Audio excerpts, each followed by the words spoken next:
So here we are, sharing secrets of the soil with me, your host, Regen Ray. Hello, soil lovers, and welcome to another episode of Secrets of the Soil. You're hanging out with Regen Ray, and today we are going to explore the wonderful world of trees and meeting a farmer who, over generations, has been transforming their landscape to have the trees that once were removed back. Welcome to the room, Michael Taylor from Taylor's Run. How you doing? Hey Ray, thanks for having me here today. Yes, I am a tree lover. Excellent. I'm not a botanist. I'm not an ecologist. I'm not a forester. I'm actually just a farmer.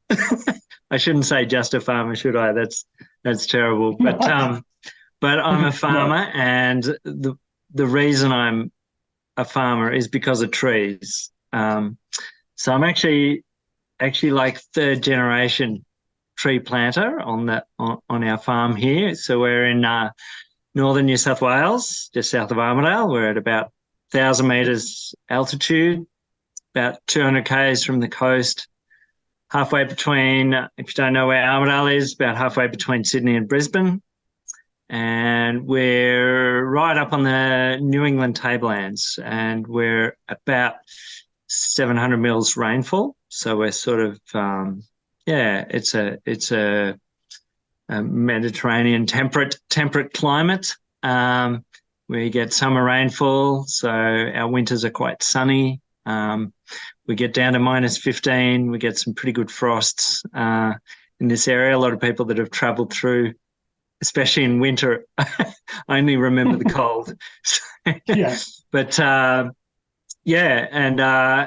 it's actually very good sheep growing country. So the pastures up here, when the early farmers discovered this area for grazing, found there was a lot of open, rich, diverse pastures, and the nutrition throughout the year is relatively even. So we don't get the extremes of further north in Queensland between the wet seasons and the dry seasons, and a lot of our pasture cycles match pretty well with breeding cycles in ruminants, in animals. So it makes it ideal grazing country. And just south of me here is some of the highest density grazing country and farms in the country. And the New England tablelands used to be a big wool producing area. So 45% of the world's superfine wool production came from New England. So yeah, Taylor's Run is our farm, and that's actually our wool brand too. And we sell, most of our wool goes to Italy, and so that's our main enterprise. But before I came back to the farm, I actually went off to university. I'm sixth generation growing up on the farm here, but I went off to university in Melbourne. I did nearly 10 years down in Melbourne.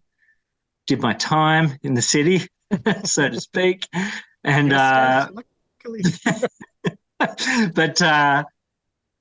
it was a great opportunity to not only pick up some other skills, but to learn how urban consumers live, and discover all those other things that I mightn't have seen and heard about if I'd just been on the farm. So I came back here, questioning everything. And Dad said I was like an alien. Wow. Why are we doing this? Why are we doing it that way? But it was still my parents and the massive amount of tree planting that they'd done on the farm was what drew me back to the farm. It was just a really nice place to come back to. I didn't even realize that coming back. Probably only realized it 5-10 years later that it was like, actually, I know what drew me back here, and I know why I didn't want to give it up. And it wasn't just an amazing place to have our kids grow up. So I've got 3 kids. My wife, Millie, is actually from the middle of Paris. So from Paris to Kentucky is a pretty major change for her, but even she loves it here. So she's not here with me to to contest that, but she's hung around with me for over 25 years, so can't be too bad. But so that's a little bit of my history, how I ended up here. Like I said, sheep and wool and grazing are our main enterprises.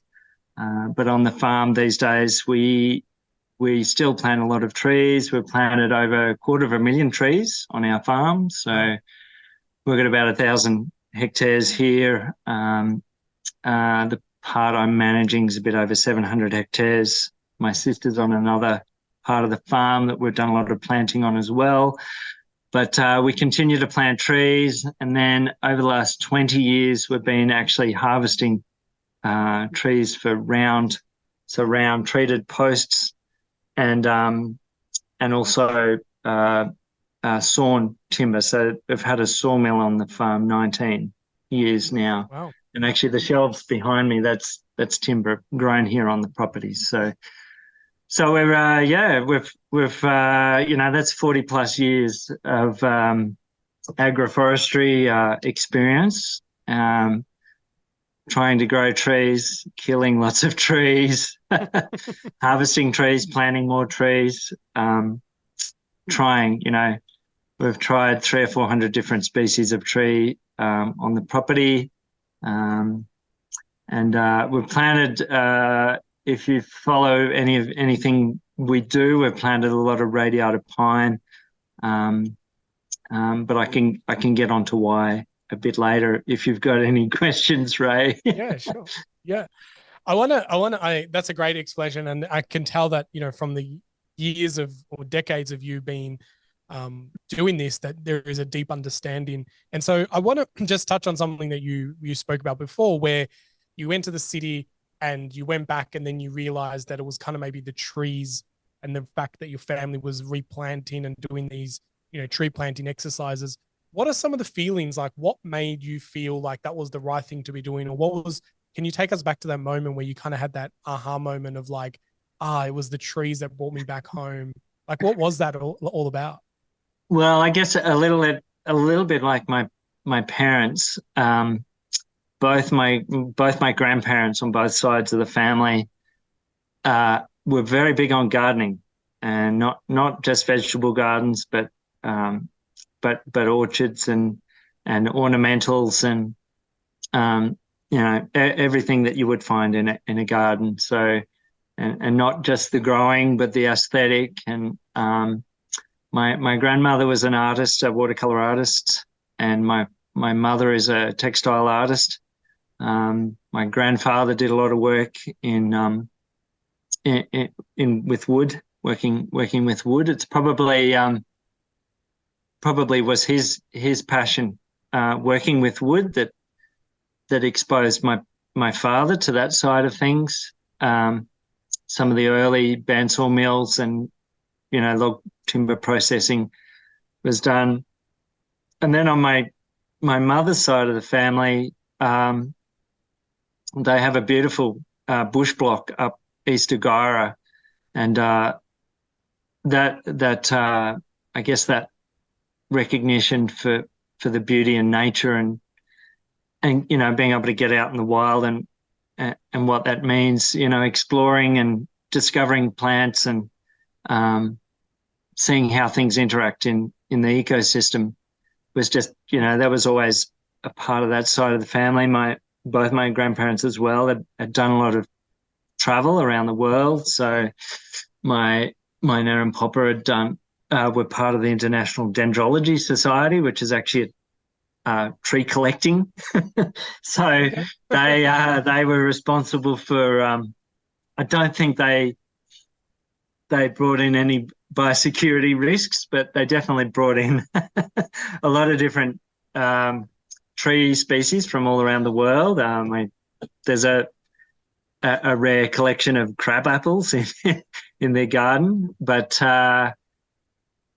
that's probably what led to my parents collecting oak trees. So that's the Quercus oaks, and I guess going back to initially for my father, in terms of the business, it was about getting shade and shelter back on the farm, because that was becoming an issue for, exposure was an issue for the livestock. So, and he could see that, he grew up,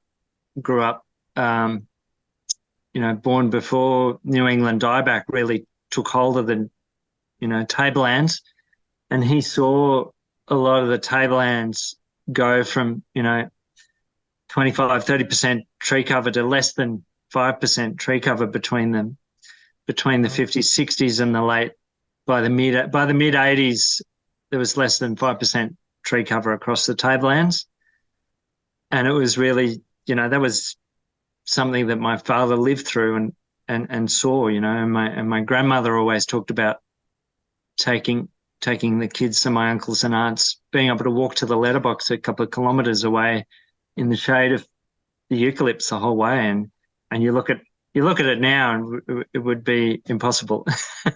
So unfortunately the our boundary is only a couple hundred metres from our place, and we don't have control of the rest of the road. But if you walked in the other direction, the shade, I can move sheep, I can walk around the property and shade pretty much to anywhere on the property now. And that's quite significant, on these 35-degree days when there's 5 or 10 degrees difference, in the shade, you really notice it. And so initially, shade and shelter was something that my father was getting into, but there was that underlying respect for the diversity and the aesthetics to do with trees. And even my parents, wouldn't have been able to put a word on it or describe what it was, but there's definitely it does a lot for your mental health, being, having trees around you. And there is actually quite a bit of research out there now, showing that that's real. It's not just in our minds.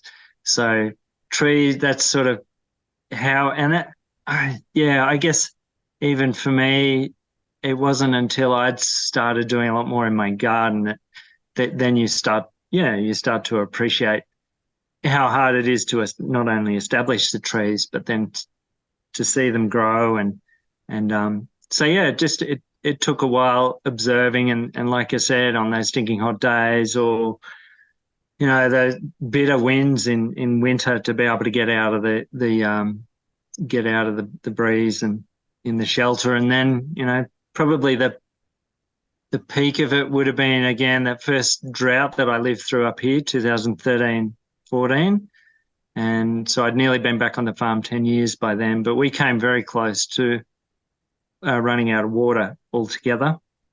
And that was a major tipping point for me. So I was already planting trees and we were looking after the trees, but it was at that point that I realised, having the trees there, if I was having to destock completely, I had, not only did I have an alternative income, but and that alternative income wasn't actually just timber. It was somewhere, it was a place that people could come to be in shelter and observe the beauty. We've had a lot of artists groups come through here, painters on plein air, especially through autumn. We have a lot of amazing autumn colours here.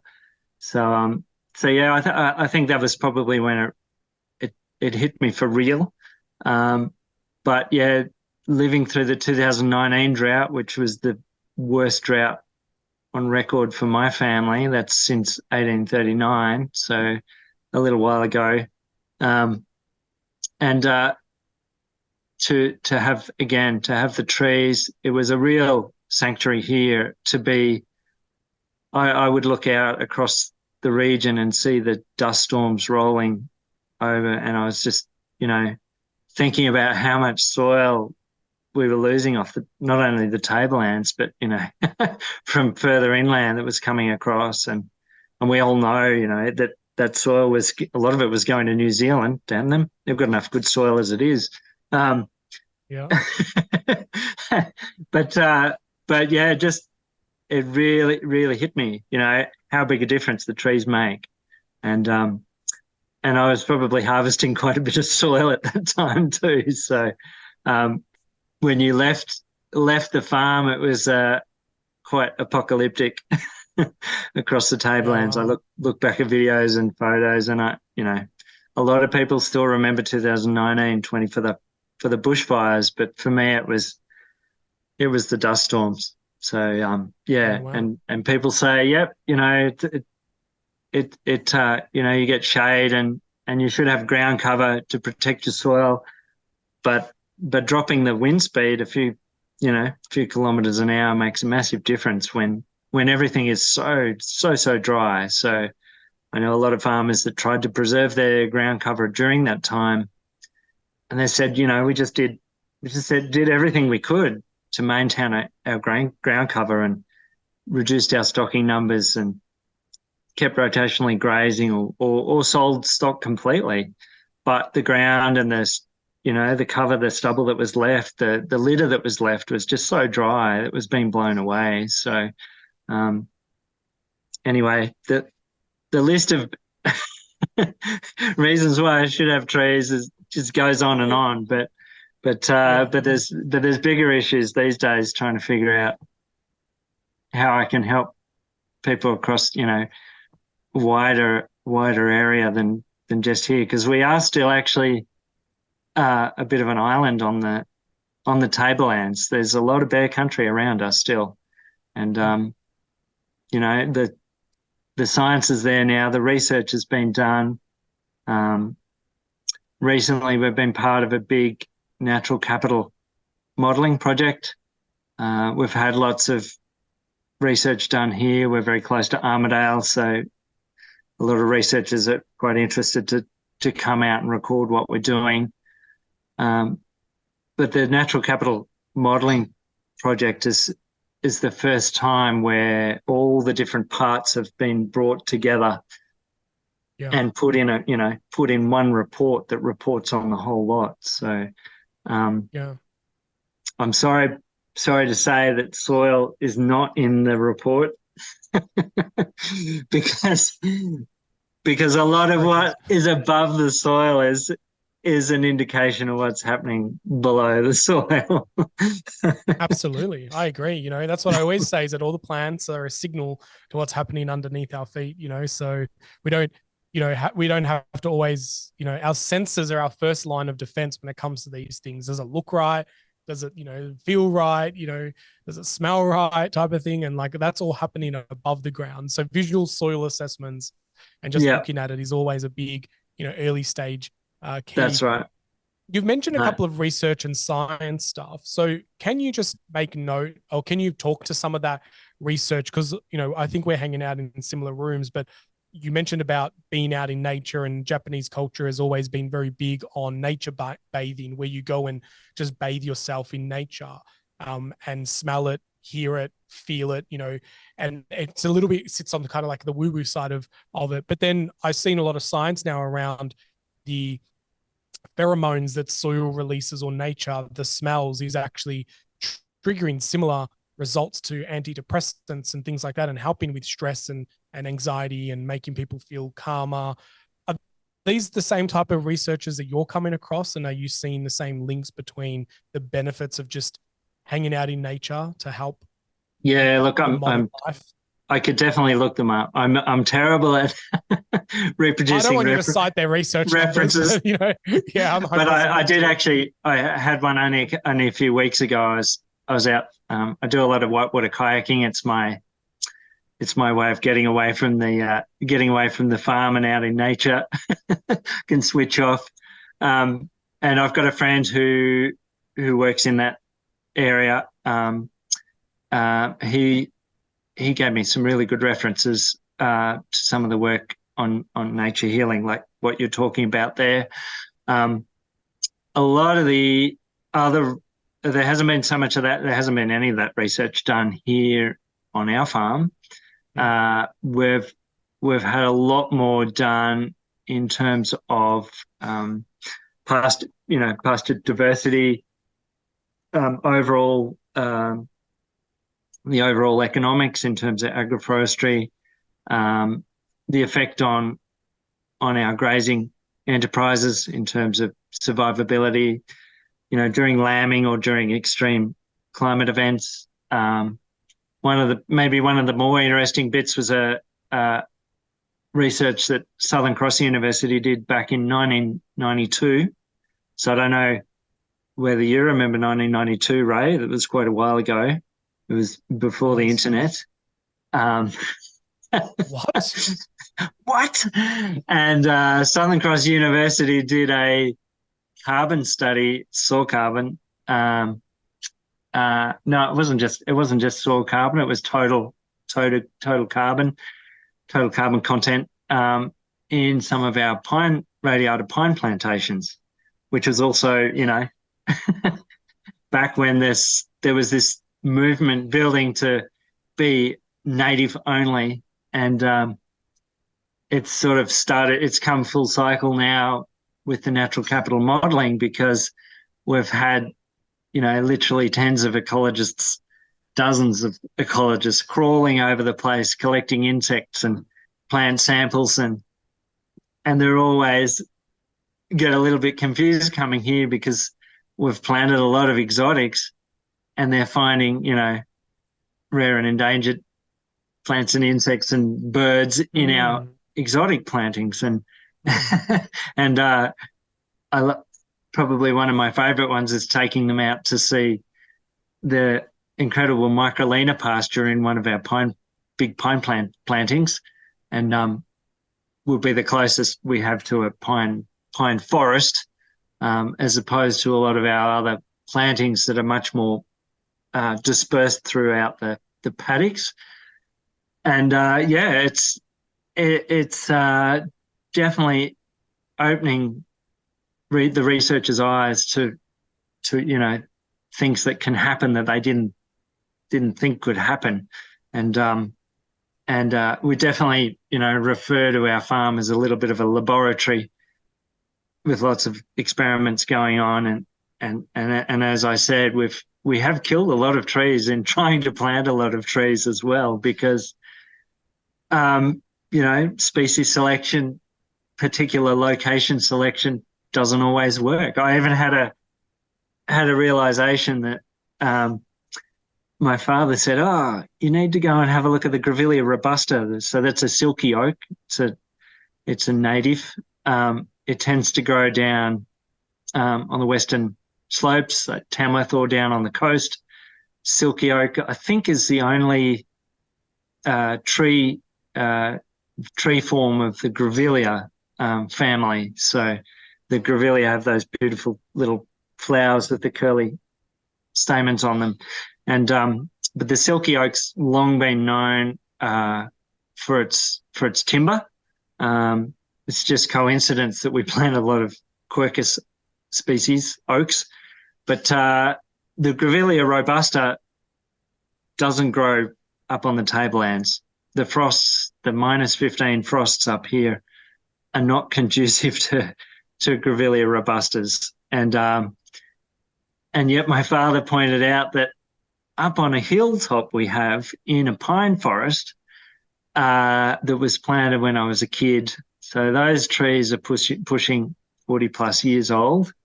They planted a bunch of other tree species in there, and because it's locally, it's a high point, so it's generally up out of the frost zone a lot more.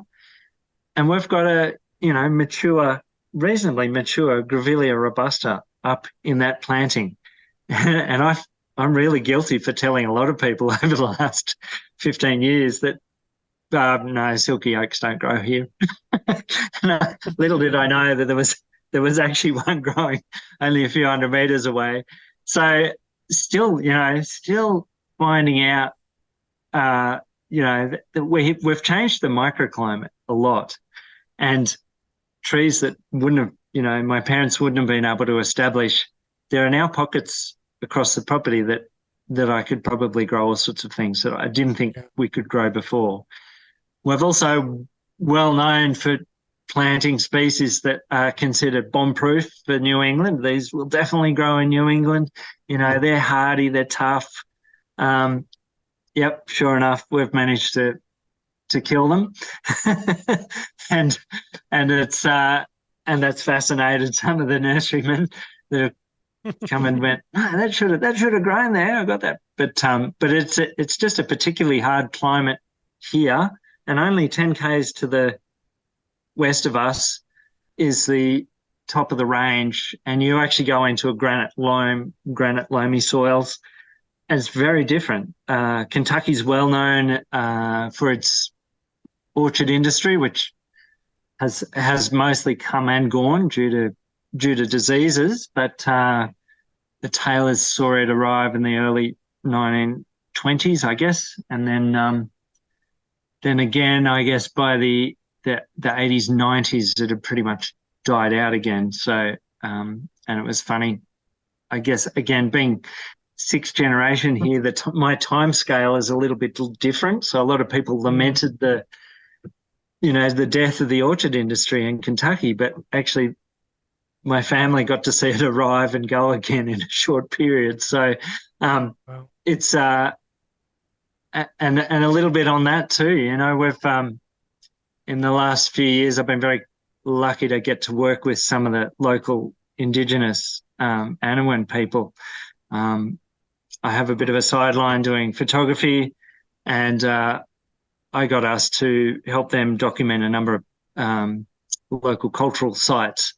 But it was great to be able to connect with them, and because our family knew that there'd been a camp not far from the original homestead, and during the 2019 drought, the last remaining waterhole, the highest waterhole on our creek, which is Salisbury Waters, runs out over Dangus Falls and into the Macleay catchment, which runs out at Kempsey. And that waterhole was the last remaining waterhole, the highest waterhole in the catchment. But to learn how important water was for the movement of the Anaiwan people throughout the tablelands, all brought that into perspective. And there is actually a very special little reserve that my family's managed to keep.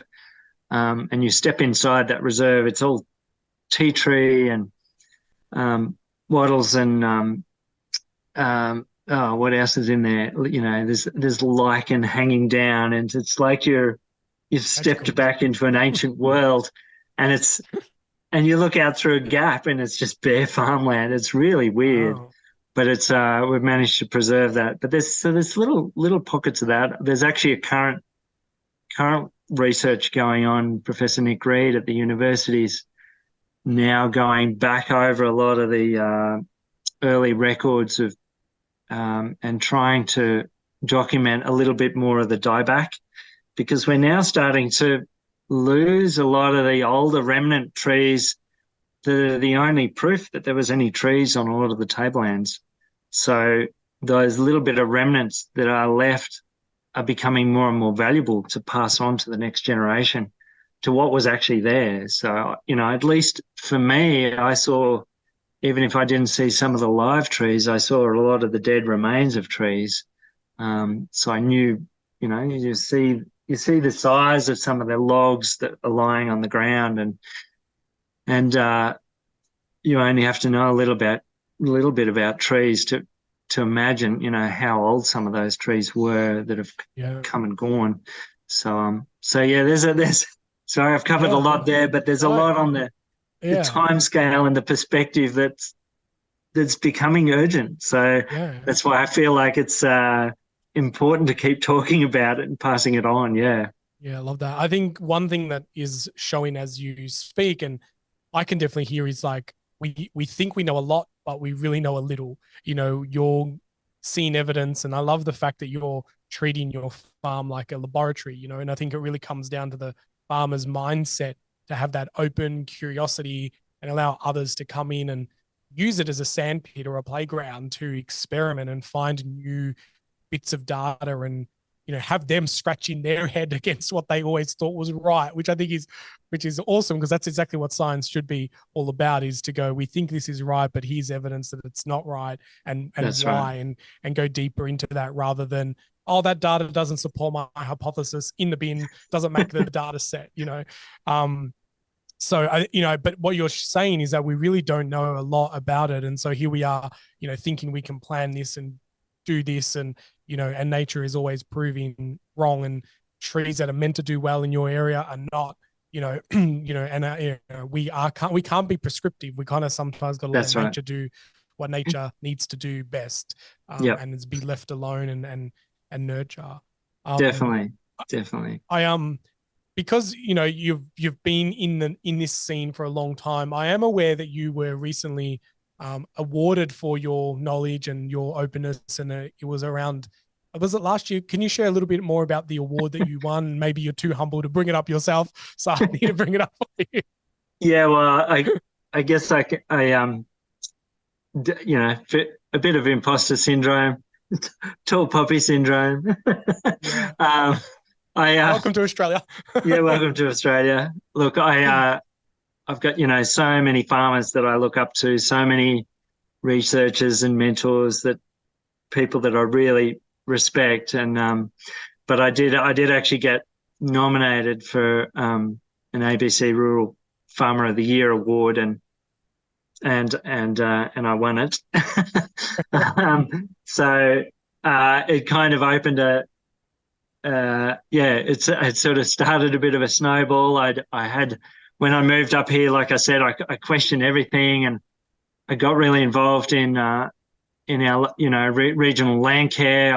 I was on the Southern New England Land Care Board for 7 years, and I was involved in lots of research around that was happening through that. And we had lots of projects. I ran field days, and I did a lot with the Australian forest growers as well back in that period, and then it just reached a point when our kids were, needing more attention. They were in high school, and so I pulled back from a lot of those things, and and then this bloody nomination came forward, and I got a phone call on a Wednesday night at about 7:30 saying, you've been nominated and won this award. And I was like, oh, scam phone calls these days. What are they? So anyway, they convinced me in the end that it was real. And I guess, a few people had been following from a distance what we'd been doing on the farm, and I guess we've continued doing a lot of things on the farm. Even if I pulled back from some of those leadership roles, we were still running a lot of projects here and involved in things. But that kind of ABC Rural Farmer of the Year, because of my future focused thinking and management of the property, and again, thinking of the next generations, having had so many generations before me pass on information, and and I'm quite privileged to be able to take over the reins running the farm here, and I'm not, I'm lucky that I haven't had to start out completely from scratch, put a farm together either. And even if I went off to the city and had a job as a civil engineer, riding in an elevator every day, working in a cubicle in a suit. But look, the people say, oh, do you miss engineering? And I was not at all. And farming is a lot harder. It was a solid 5 years before I really had much of an idea what I was doing on the farm. And there's loads of stories I could recall that I, at the time, I was like, God, how the hell am I ever going to get my head around a lot of this? And having been away from the farm for nearly 10 years, I'd missed quite a bit. Anyway, lucky enough to pick it up, and things are mostly under control here these days. But so that, look, that really brought that award brought out. Obviously, forestry in Australia is at a really interesting time at the moment. Wool production is too. So as I said, wool is our main enterprise, and we've been lucky to have a lot of connections and relationships with our buyers in Italy over the years. So we've done a lot on the wool marketing front and connecting with where our wool goes. But natural fibres are, it's been hitting the news every month, something about microfibres in our food systems, in our soils. And that's really, really scary. It's that plastic fibres are getting into our bodies. and I'm sure when synthetics first came out, they just could never have imagined that happening. So wool has become, I often talk about meat and fibre, and it's wool fibre for us and timber fibre.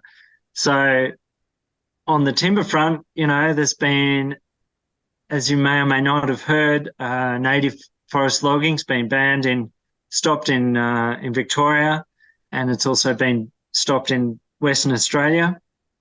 And I'm still contemplating that.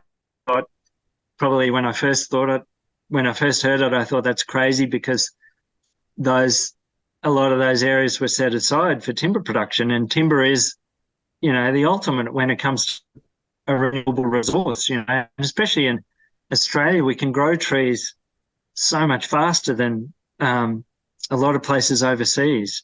In Scandinavia, they're just well known for timber production. Their average harvest cycle is 70 years, 60, 70 years. And in Australia, we're like talking 20 to 30 years. It's less than half. And a lot of those native forests that have been closed up, that's where we get all our framing timber from and everything. So a lot of the plantations in Australia are actually destined for pulp. A lot of people don't realise that they're not managed for sawn timber. So where's our sawn timber going to come from? I'm now seeing the effect on the markets. You may have heard that a lot of the Victorian processors to continue, they're buying, logs out of Tasmania at, double the price, and still, and that's still viable for them. So that would suggest that maybe state forests were underselling our resource in the first place, which has led to, a lot of small sawmills shutting down, and has also made it very hard for private forestry to compete. So, so leading on to that, I actually applied for a Nuffield scholarship, and I had been pressured previously to apply for one, but as I said, just my point in life with the kids and our business and, major droughts, etc., I didn't feel like I had time to be doing any extra study. And but last year I went through the grueling process of applying for a Nuffield scholarship, had to go through the 3 levels of selection, and I'm very fortunate to have taken my agroforestry topic and been awarded a Nuffield scholarship. And that will allow me to now travel throughout the world this year. I've got about 3 months of travel overseas, starting in March. But my topic is the barriers to adoption of agroforestry in grazing and cropping areas. So agroforestry traditionally around the world is often practiced without even, much effort or realisation in areas that are suitable for forestry. But in areas, the biggest opportunities are actually in, cleared grazing country and cleared cropping country.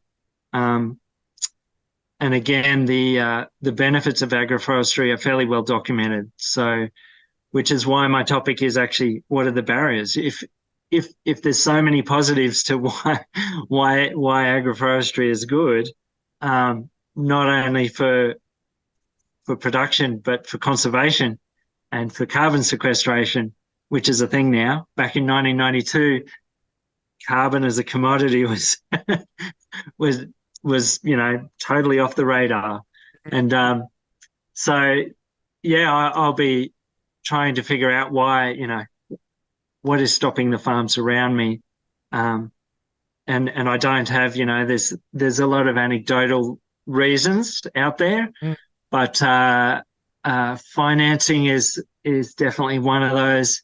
Education's a big one. So, podcasts like yours, Ray, doing a great job connecting with people, educating people, spreading the word about what's out there, and making those connections for people, making people think about where the food and fibre comes from, is really important. But yeah, financing is a big one. And then, as I said, design and implementation, still it varies so much between regions. So we're experimenting a lot with tree establishment in our area. We've figured out what works for our business, for the way we integrate trees in our business, the way we harvest product from our trees, and the way we continue that, make that sustainable going forwards.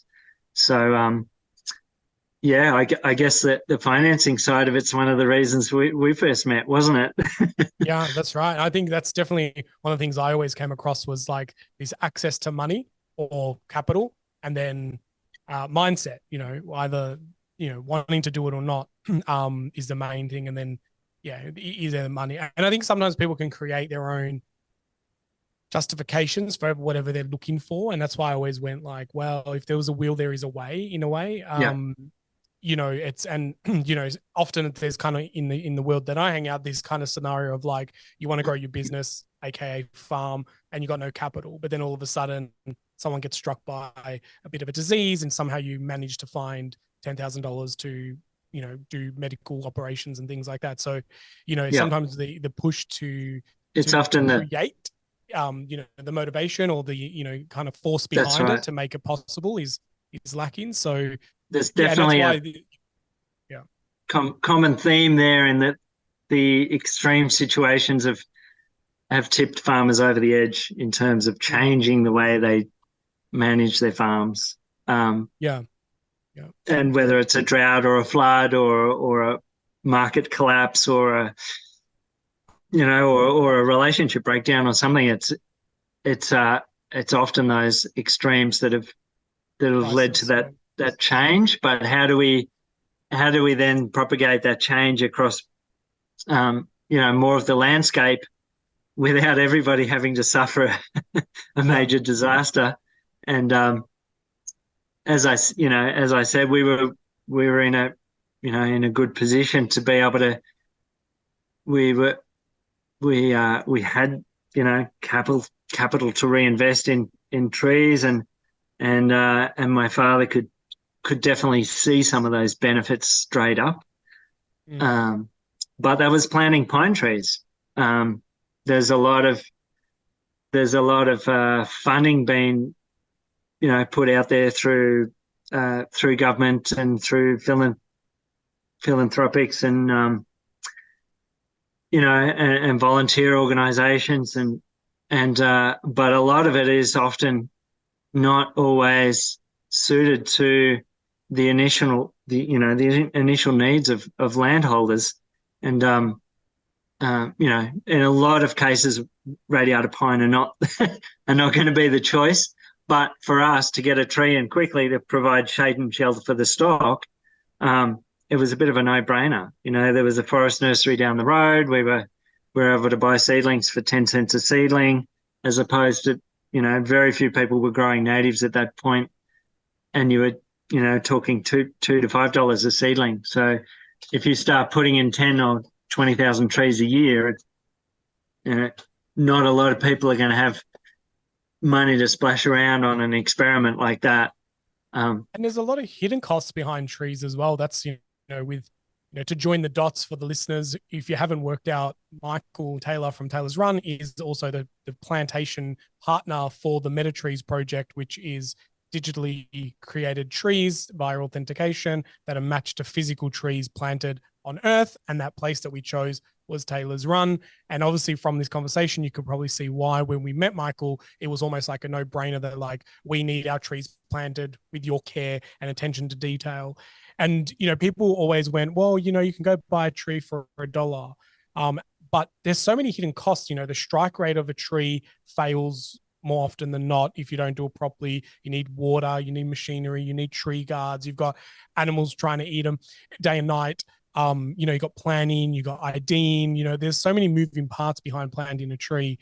And so, yeah, that is one of the things that we always had to kind of think about and talk to the right people that kind of understood that planting a tree is not just about the $1 sapling from the market. And that's what's sad as well. A lot of the council and government initiative, great that they're planting trees, but maybe only 30% of them actually survive. So if on National Tree Planting Day you go out there and you've got all the local committee, local community planting trees, I think it's awesome to get them outside, touching soil, smelling the air and off a device. But a lot of those trees do fail, and it's sad in a way. But something is better than nothing, which is the startup culture. Probably that. Probably the one of the lessons that I had to that I learned very quickly. It's how I'd been brought up planting trees since I was a kid. Probably I don't know, earliest memories when I was 6 or 7. Parents dragging me around. They had a contract tree planting business, so they actually planted 500,000 trees across the tablelands, and Wow. quite a few have survived. A lot have died. 2019 drought wiped out a whole lot more, and it's quite evident. But yeah, when you grow up doing something, you don't always realize what skills are needed, etc., how complicated it is. And but we were very lucky to host a junior in like an environmental conference here called it was called Frog Dreaming, and it was run by a couple of people, Sarah Schmuder and Beck Smith from the local Landcare, and it was a 2-day environmental conference. The first day was about connecting with each other. So this was year 5, year 6 students, so ages 11, 12, and they would come out on farm, and the first day was about they got broken up into tribes, and they learned about storytelling, and they spoke about a totem, and then they presented to everybody in the evening, and then it would be a camp out overnight.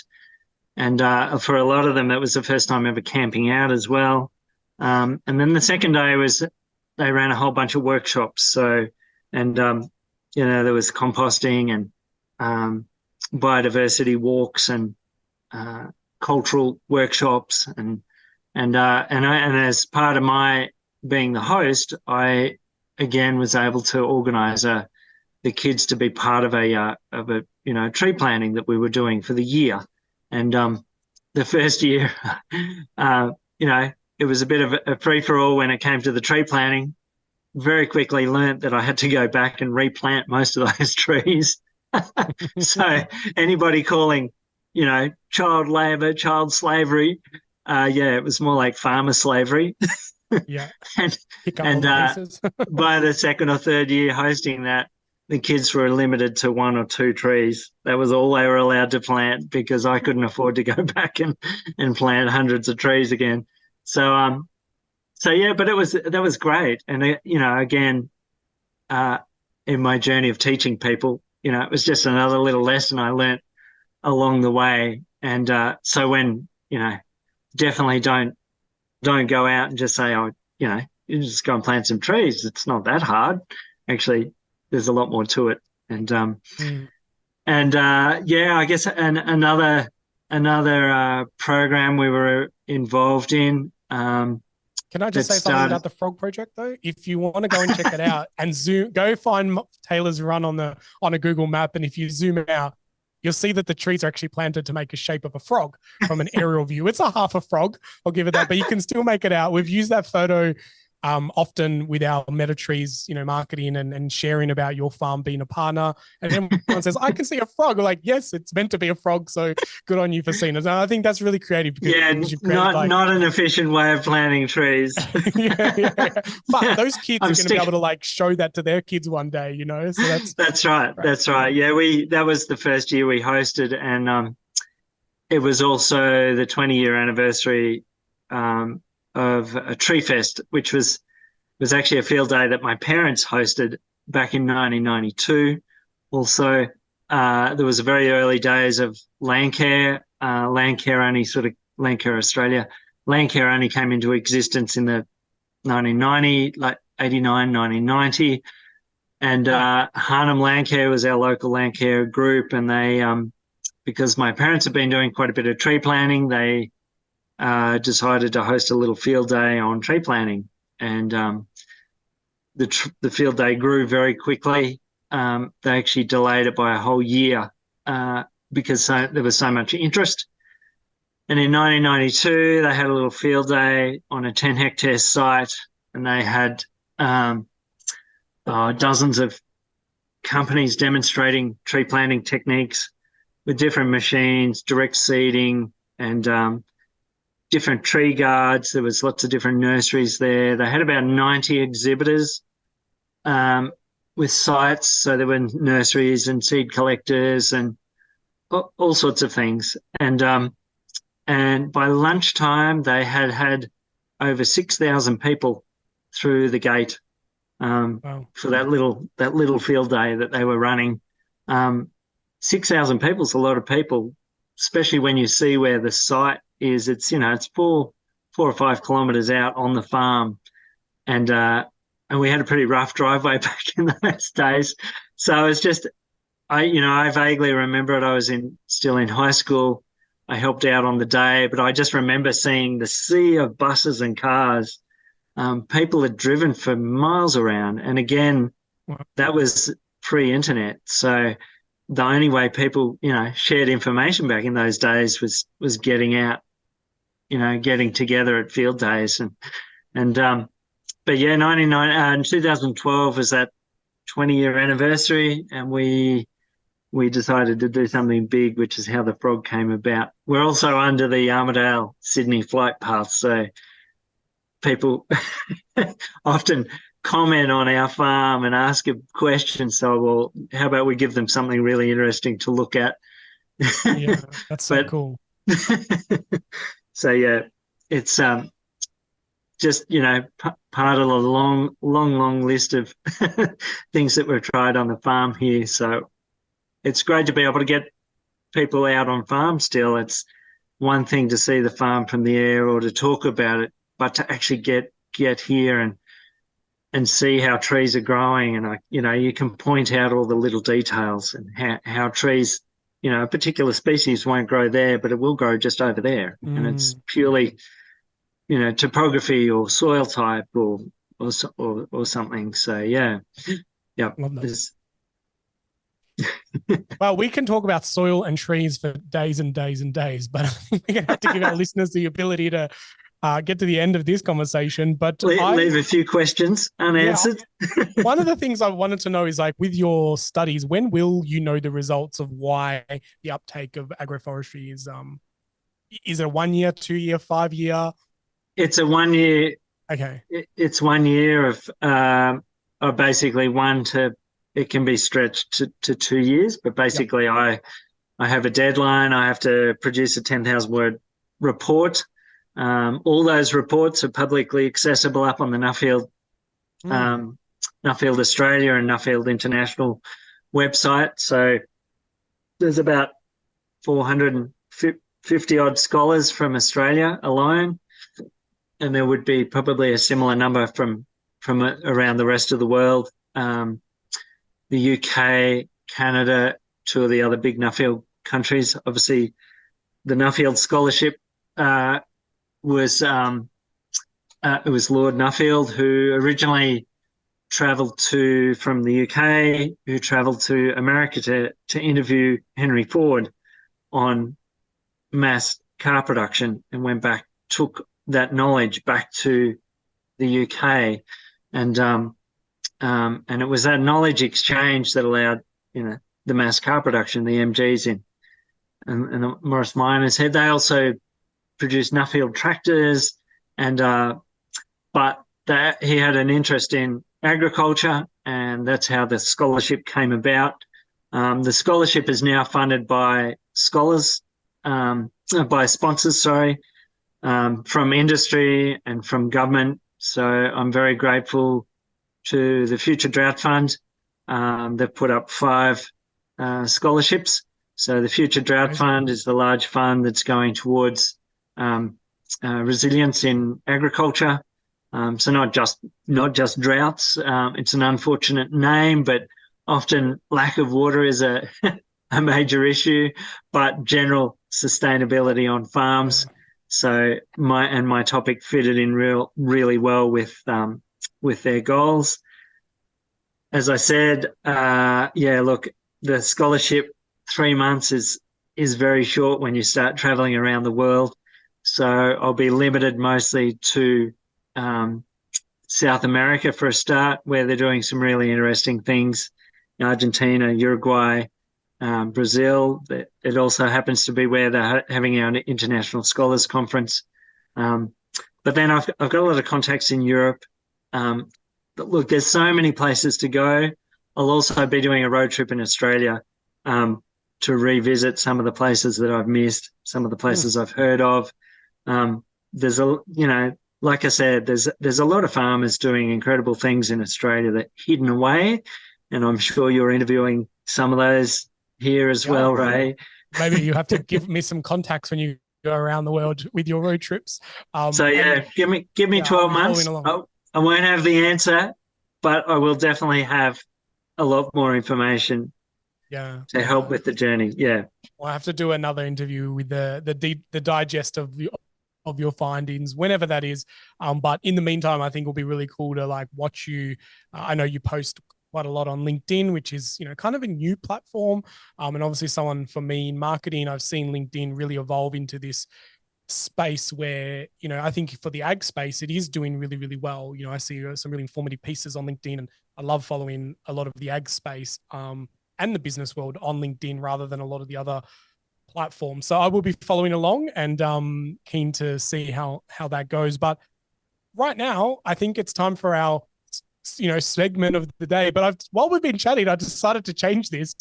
I don't want you to be the voice of the soil. I think I want you to be the voice of our trees, because, I think for someone who can embody the energy of the trees which are in our soils, I think you will be a great mouthpiece to become the voice of the trees. So would you be ready to do that now?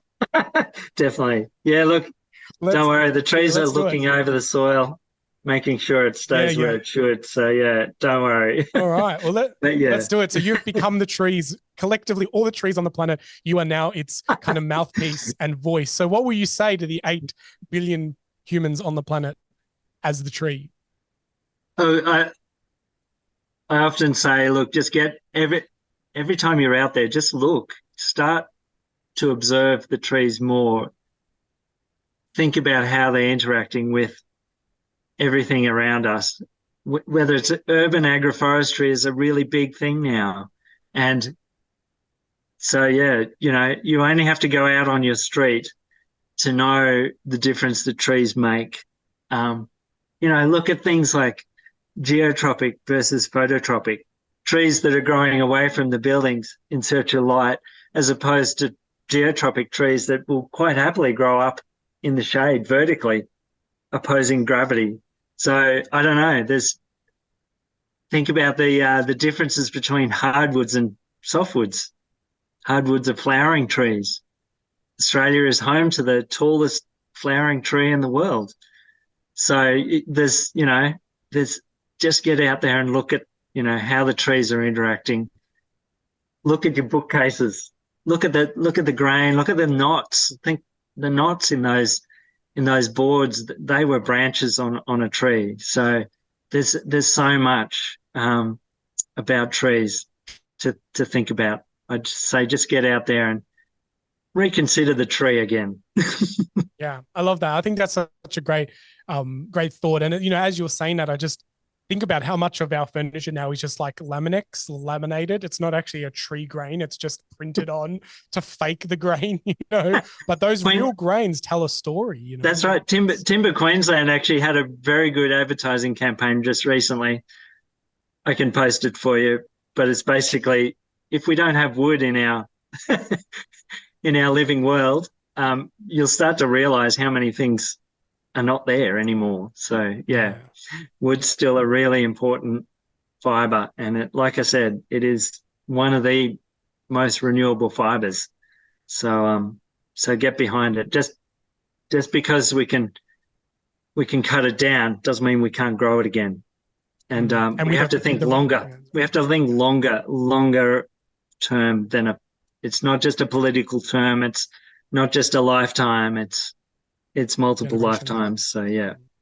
Yeah, love that. Love that. Great thoughts, Michael. We could chat for years. How can the soil lovers get more connected with you? What are some of the websites, social medias that they can get around the Michael tree loving energy? Welcome to visit our website, taylorsrun.com. Look, I post a little bit on Instagram. As Ray said, I get involved, try and have a voice on LinkedIn. I'll be more and more involved in various things through Nuffield, Australia. I do a lot through Landcare. Anything to do with agroforestry. Rowan Reed's a close friend of mine at the other opposite end of the east coast, down Victoria. Forestry Australia have undergone a massive change over the last few years. So, and they're doing some really good stuff. And it's not all about big machines and clear felling trees. There is actually a lot of natural capital ecologists and bird watchers and stuff getting involved in forestry because it's really important going forwards. Yep. So yeah, look, lots of channels. Yeah, love that. So all those links will be around the video if you're watching the video or the podcast. Those links, go hang out, and there will also be a link there for Metatrees as well. So if you have loved what Michael has been sharing today, then help fund some of the trees that are getting planted on his place through the Metatrees initiative. Each person gets the ID of their tree, so you get to know exactly where on the farm it's planted, the species, the function, and we're basically a tree planting project with purpose, rather than just random monoculture in straight lines with the plan that one day it's just going to get all cut down, which is fine. But monoculture, doesn't mean that other ecosystems exist within that plantation. So that's right. Really, really. No, definitely. Metatrees have tried to give Ray some explanations of what we're doing, what's going through our heads. So all your burning questions, feel free to reach out. So on the Metatrees website as well, there are now videos that Michael's made in the shade of his own trees, when he takes a rest waiting for his motorbike to cool down, or his four-wheeler to recover from zooming around. So that's the kind of guy that Michael is. He pulls over and makes an update of like how the trees are going, and so all those videos are on the website. So Michael, thank you so much for coming out and helping our soil lovers geek out a little bit about trees. And I think it is completely an untapped world, and all the research now of like trees communicating with each other and using the mycelium network. It's a really nice rabbit hole to go down. So I encourage all the soil lovers to go out there and do further research and understand a lot more about the trees and the furniture and the logistics side of it all, and the species, and maybe prove someone wrong that a particular species will grow in your area like Michael has. Thanks, Ray. Thank you so much, Michael. It's been great. Awesome. Chatting. There you go, soil lovers. That's another episode for you to sink your teeth in. You may have noticed this episode we didn't take an ad break because we were just talking about so much amazing stuff. So make sure you support the show by sharing it with your friends, family, and anyone who wants to listen about soil and trees. And if they don't want to, force them. That's all I say. They got to listen eventually. So until next time, make sure that you get outside, hug a tree, and keep digging deeper into our wonderful world of soil. I'm Regen Ray. I'll catch you on the next show.